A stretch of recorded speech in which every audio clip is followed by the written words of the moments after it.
All goods na, Sir Paul, yung from suspension to molye project natin. Eto na, pwede mo nang pakuha dito sa Baluarte. Napalitan na natin ng Japan Surplus na I-beam. Molye, syempre, Japan Surplus din.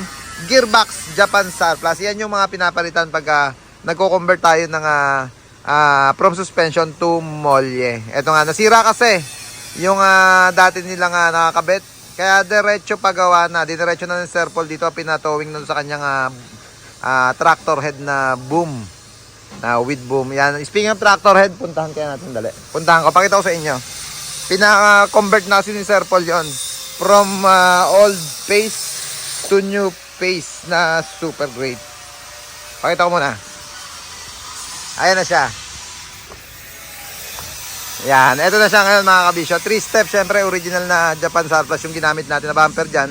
Corner panel, Japan Surplus din. Japan Surplus tong face panel. Pinapinturahan ko na lang din ng puti para bumagay doon sa kanyang body.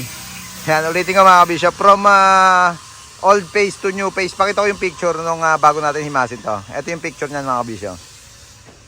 Yan, yung picture dati mga kabisyo. At ito na siya ngayon. Modelo na. Kaya kung gusto nyo rin magpamodelo ng super great na unit nyo mga kabisyo, tawag lang kayo sa number na naka-flash sa screen natin. Yeah boy.